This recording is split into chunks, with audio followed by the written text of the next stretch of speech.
Far in the remote expanses of the western Indian Ocean sits a small volcanic island called Mauritius.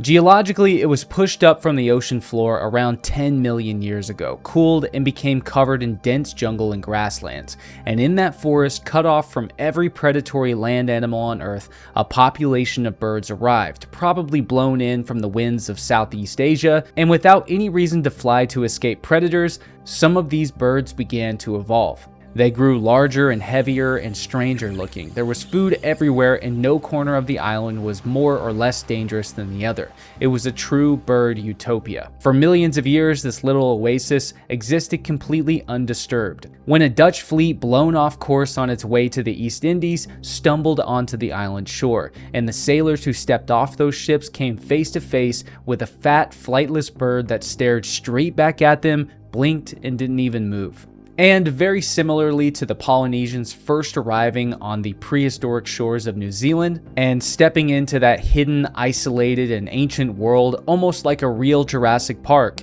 these Dutch explorers became some of the very few people in known history to experience this level of discovery. And they had no idea that the little bird looking up at them would become one of the most famous extinct species of all time. My name's Luke, I'm an American explorer and an anthropologist, and I created this series in collaboration with Colossal, who has their own YouTube channel that's worth checking out, and this is Extinctions Through Time.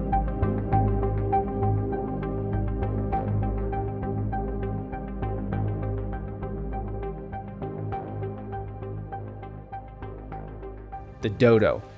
A short, fat, funny-looking bird with an overly large beak that is more famous than most living animals, whose extinction has been oversimplified for most of its known history. Although it's plausible that populations loosely connected to the Polynesians could have made a short stop on the island of Mauritius, it's actually thought that the first visitors to the island were Arab sailors passing through the western Indian Ocean. Furthermore, Portuguese ships also passed through in the early 1500s, possibly leaving some farm animals on the island.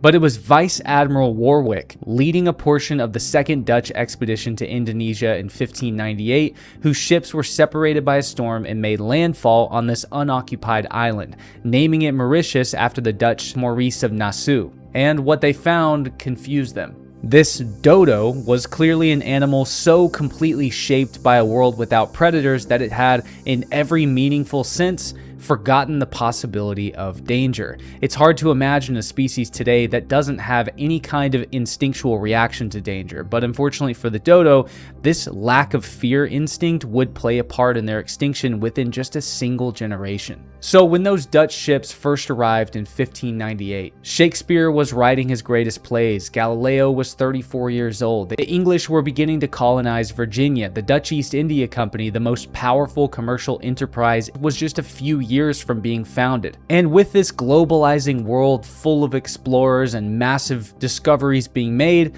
Mauritius was discovered and immediately made useful. It was a supply stop, a provisioning station, and a place for Dutch ships to anchor and replenish while en route to Indonesia, taking part in the spice trade. And with those ships came everything that the island never had before. Rats, pigs, dogs, cats, crab-eating macaques, all of these species spread across the island and began doing what introduced predators do on islands that evolved without them. They found the nests and pillaged everything across the island. The dodo nested and laid eggs on the ground because it had no instinct to hide it or defend their nests from anything that actually walked on the ground. And on top of this, the forests were being cleared for timber to use to repair ships, and the pigs that the Europeans had brought with them began devouring not only the eggs, but also all of the fruit plants that the dodo depended on. And finally, it's now believed that the macaques were the ones raiding the nests on a scale that no hunter could ever have possibly competed with. And this is important because the population of Dutch sailors and explorers on the island of Mauritius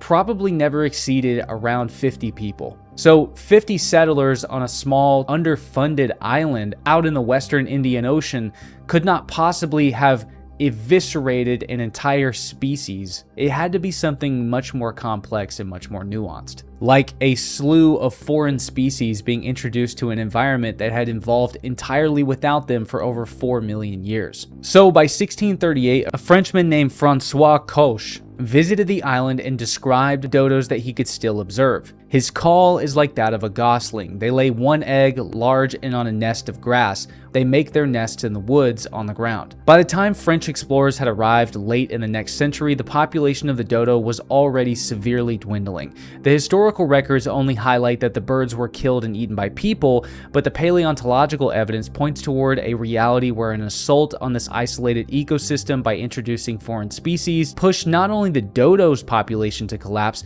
but around a dozen other species as well. Then in February of 1662, the Dutch ship Arnhem sank off the coast of Mauritius, and its survivors crammed into a tiny longboat, spent 9 days at sea, and finally washed ashore, hungry, dehydrated, and desperate. Among them was a sailor named Volkert Everts. In his account of surviving on the island, he waded at a low tide to a small offshore islet, away from the mainland, away from the pigs and macaques that had swept through the forest, and it was here on this little islet that he actually found more dodos. This is an account that is almost entirely overlooked by the general populace. He wrote, amongst other things were those which men in the Indies call dodersen. They were larger than geese, but not able to fly. Instead of wings, they had small flaps, but they could run very fast. One of us would chase them so that they ran towards the other party, who then grabbed them. When we had one tightly held by the leg, it would cry out, then the others would come too. He grabbed one up by its leg, and when it squawked, the other birds waddled towards the cry, as if to somehow help the bird.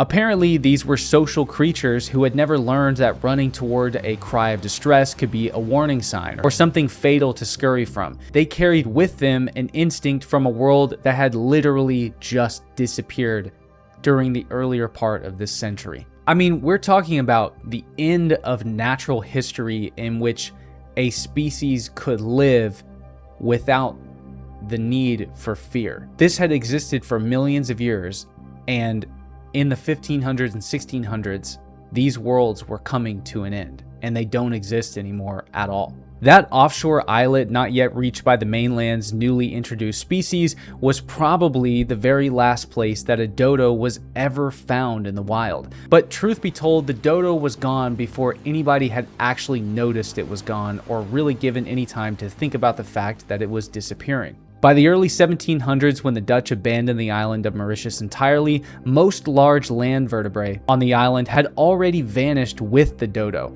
That pristine and innocent little world was wiped from its existence within just a century. For 2 centuries after its extinction, there was a lot of academic debate about whether the dodo had ever really existed as they were depicted. The only physical remains in Europe were only fragments of a dodo, and the 17th century paintings of the birds varied wildly. Most artists painting the dodo were just looking at and copying what artists before them had already painted, and so eventually naturalists began wondering what the dodo actually looked like. I think this is a good moment to shout out Colossal's most recent video, where they dive into the art history behind the depiction of the dodo through time, and how the iconic dodo that we typically think of is probably not what the dodo actually looked like. I'll leave it linked in the comment section and the description below. Eventually, Englishman George Clark discovered more than 300 individual dodos who'd been preserved for centuries after they'd been trapped in a swamp on Mauritius during some ancient time. And what followed was one of the most controversial episodes in 1800s science. But the science was undeniable. The dodo was real. And it was exactly as strange as the accounts had suggested they were. It was a large, flightless bird that had perfectly adapted to a world that human arrival erased in under a century, and it was also from those exact remains 150 years later that someone would finally read the dodo's genome. Dr. Beth Shapiro, the chief science officer at Colossal Biosciences and the first scientist to fully sequence the dodo's genome, has been direct about what actually killed it. Everybody has heard of the dodo, and everybody understands that the dodo is gone because people changed its habitat in such a way that it could not survive. Not because sailors ate them to extinction, but because those sailors permanently altered its pristine habitat, and the dodo had no ability or even close to the amount of time to adapt to this new world. In January 2023, Colossal added the dodo to its de-extinction portfolio alongside the woolly mammoth and the thylacine, which we're going to get to very soon in another video. The dodo's genome was reconstructed from ancient DNA extracted from the subfossil bones that Clark's workers had pulled from the swamps over 150 years prior. The dodo's closest living relative turns out to be the Nicobar pigeon, a brightly colored bird from Southeast Asia, which is likely a descendant of the same ancient bird population that reached Mauritius some millions of years ago. Colossal has sequenced its genome as the genetic baseline, giving scientists as accurate a picture as possible as to what makes the dodo genetically distinct. And so, working with the Mauritian Wildlife Foundation, Colossal has set out to restore the island's most iconic lost species, maybe the most iconic lost species to have ever existed. From Warwick's fleet washing ashore into an untouched world in 1598, to the very last recorded sightings of the bird in 1662, to Colossal extracting the genome of the dodo from remains excavated over 150 years ago, we've now found ourselves at a point where we get to decide if the dodo has another chapter in our world. And so again, we're faced with the question: what do we owe to a lost species whose extinction we played a major part in? And personally, I think of all the things that modern humans find themselves doing, I can hardly think of anything more important than preserving and, when we can, resurrecting parts of our lost world. I'm Luke. Like and subscribe for more history of extinct species, and I'll catch you next time.